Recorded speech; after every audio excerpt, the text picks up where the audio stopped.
Hey everybody, Fletch from All Things Overlanding here. On today's episode of Xterra Talk, I'm going to be talking about a couple of short little things that I learned while recently replacing my leaf springs on the rear of my '05 Nissan Xterra. So if you're new to the channel, my name's Fletch. Basically, just to give you a brief overview of what to expect here. I do a lot of Xterra content, maintenance, modifications, that kind of stuff, gear reviews, and then, of course, overlanding stuff, right? So if you don't know what overlanding is, it's where you basically are reliant on your vehicle to go on like a trip, camping, basically. So if you're into that kind of stuff, I hope you click that subscribe button down below and join the conversation. Love to have you guys. So before we dive into the leaf springs tips and tricks, I guess, if you will, just wanted to briefly touch on my featured partners. Overland Addict, awesome shop where they sell pretty much anything to do with overlanding gear. So check out the description down below for links to Overland Addict as well as the rest of these guys I'm going to mention. Last US Bags, again, one of my favorite companies in the world. I love these guys. They make awesome, like, custom overland bags for people like you and I that are looking for like a really great quality solution that will last for a long time, that fits our needs as overlanders, right? And then More Expo. This thing's happening in February. I'm super excited about it. I will be there. So if you are in the Midwest and you're hoping to go there, I'd love to meet up with you and say hi. So look forward to seeing you there. And then last but not least, Northology Adventures. Great, awesome, free overlanding magazine, digital magazine. If you click on the link below and go to their website, scroll to the middle of the page and you can sign up for their newsletter / magazine there. I actually had an article in the November issue, so definitely check that thing out. It's awesome. So without further ado, let's dive into the video.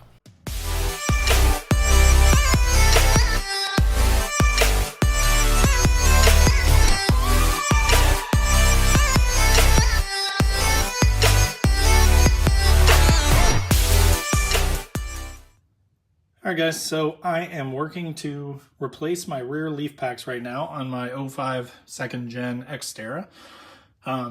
Huge shout out to Rye the car guy. I will put a link to his video below. He's got literally step-by-step instructions, and as always with all his videos, they're fantastic. So I am literally following that step-by-step. But so I just started to take apart my rear leaf pack, and I thought it was kind of interesting, wanted to show you. So this is the stock U-bolt, one of the stock U-bolts. These are the extended replacement U-bolts that I bought. So again, I will put a link to those in the description as well. These were really inexpensive, like a pair for like 12 bucks. So I think I got all of them for about 24 bucks for both sides. So just much higher quality. Obviously, they're like a zinc metal, so they're not going to rust. And they just look way better. And they're extended, so with the thicker, heavy-duty leafs that I bought, that should give me the length that I need. Also, guys, so this is the... I don't know what you call this, actually, the backing plate for the U-bolts. It goes underneath the leaf springs, and this is what the U-bolts go through that then hold the leaf springs to the axle. As you can see, I mean, mine's an '05. I've never had this thing off. I don't think they've ever replaced the leaf springs or anything like that. So what I'm going to do is I'm just going to soak this in some degreaser, try and clean it up a little bit, and then hit it with some anti-rust paint, just to, again, sort of, make it look a little bit nicer and get it cleaned up. If you're taking stuff apart, my kind of take on it always is, if you can, just go ahead and clean everything up, repaint stuff, and that'll make it just last longer. So you do want to make sure that you buy new replacement bushings. They're really not expensive at all. I think I bought a 4-pack on eBay for about 20 bucks-ish.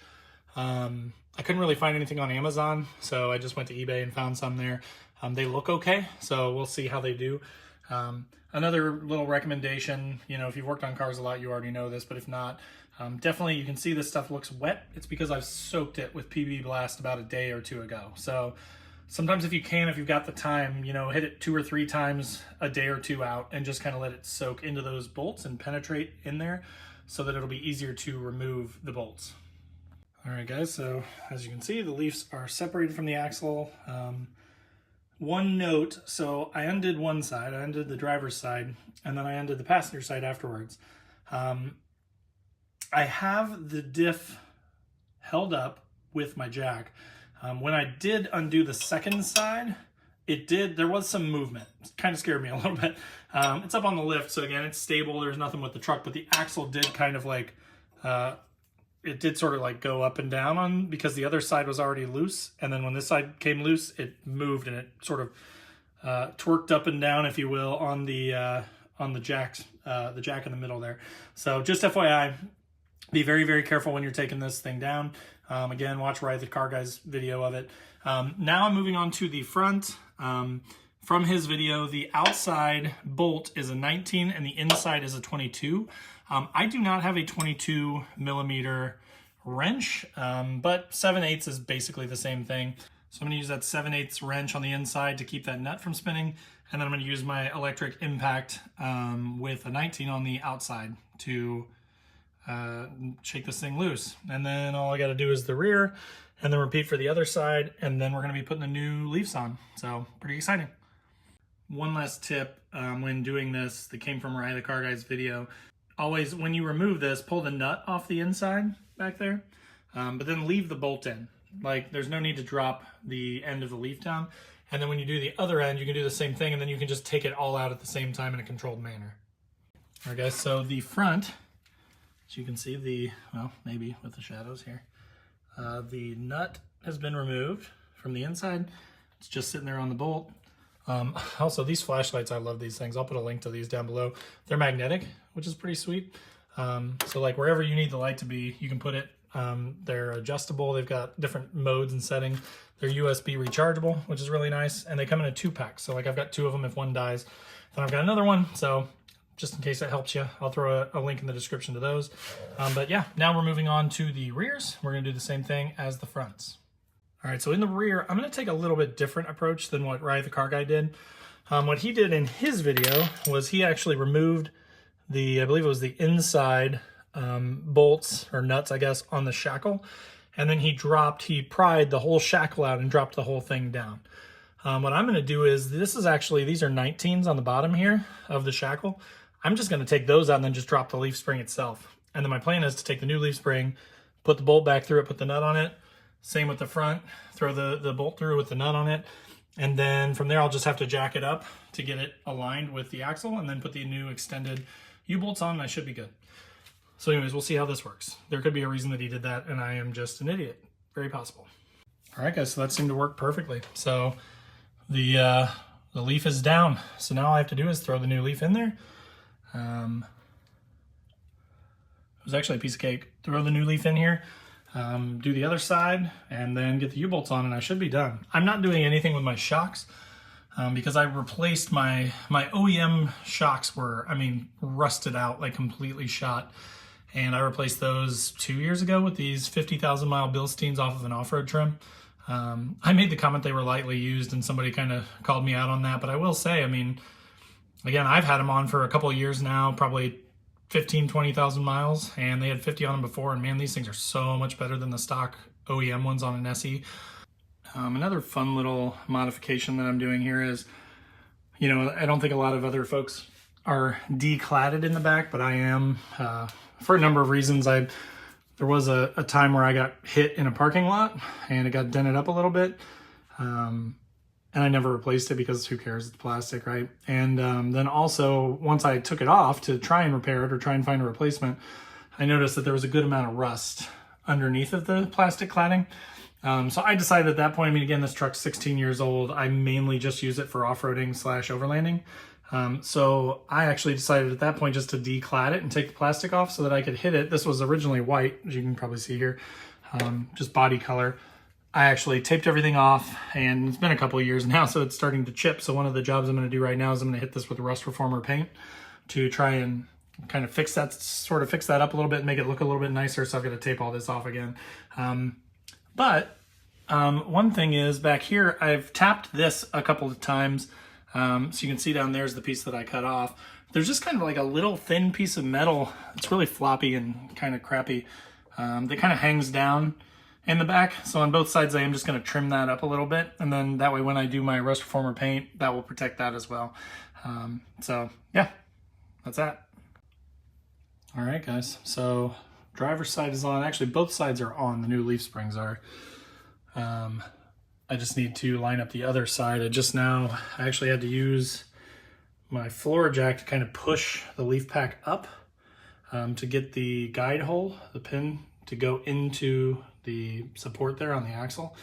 And then I put the U-bolts on the new U-bolts, so these are extended ones. Now, one thing I will mention is because they are extended, obviously they are long, right? Like they're extended. So they actually decrease your clearance a little bit because they stick down so far. So what I'm doing is I'm just cutting them down a little bit. Now, the reason I'm doing this is because I will never do this again. Like, this is the one and only time I'm going to do this. This truck will die before I have to replace these leaf springs because these are brand new. So my original OEM ones went for 16 years. Again, even though this truck is fantastic, at some point in the next 4 or 5 years, I figure it's got to have some sort of catastrophic failure. Just because of the nature of it, just because of how old it is. Maybe not, hopefully not. But if I do, either way, I mean, I'm not going to replace a leaf pack anytime between now and then. So I'm just using an angle grinder, cutting these down. Also, because they're so long, that will allow me, you can see I've still got the jack under there. I want to keep it flush. That will allow me to get, because they're so long, I couldn't get a socket on there with my impact to go all the way up. So I just got it kind of tightened as much as I could, finger with my, with like a hand tool. And then now I'm gonna go back with my impact and just hit all those to get them as tight as possible. So, but again, they work great. They fit great over the axles. I didn't have to do anything like in Rye, the car guy's video, where he has to like put a strap around them and pull them in. They actually just kind of fit perfectly right down into the stock OEM base plate. So anyways, just wanted to give you that update. More to come. I've got both leafs on. I will say the second one was a huge freaking pain in the butt. And here's why, and I'm going to help you because I looked everywhere and I couldn't really find anything, but then I did look at the new X.org. Great website if you have an Xterra.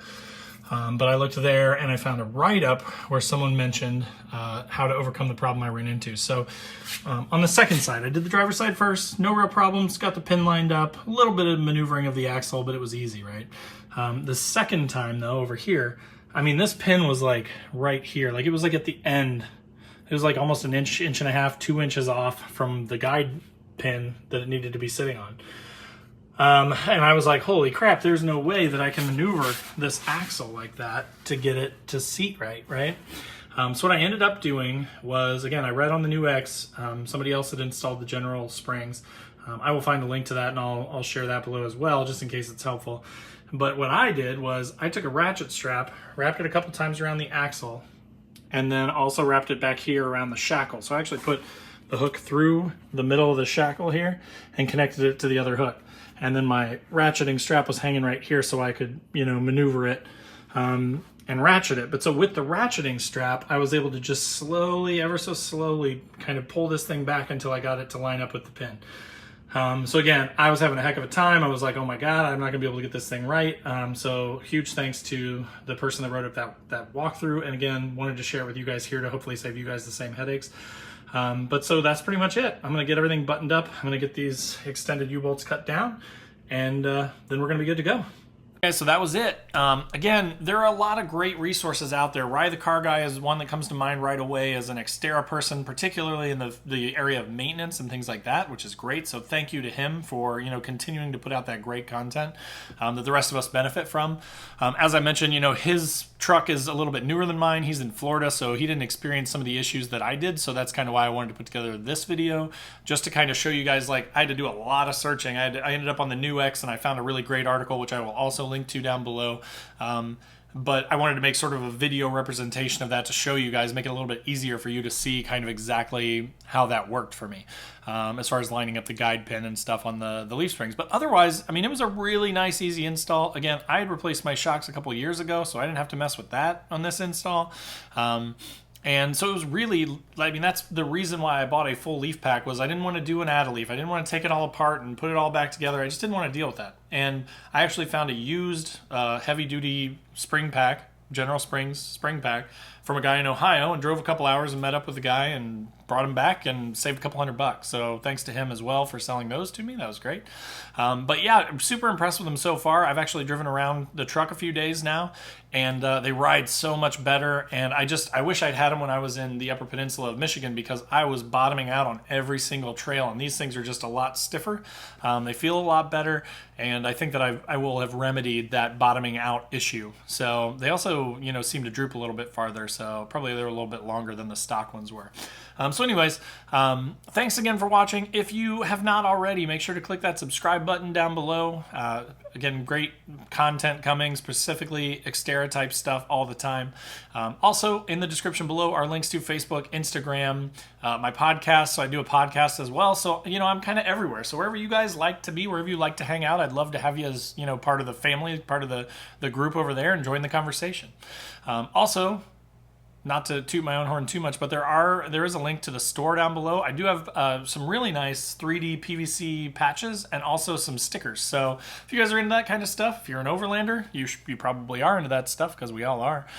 Click on that link below and go buy yourself a sticker and or a patch. Great stocking stuffers and gift ideas too. So again, thank you guys for watching, and we'll see you next time.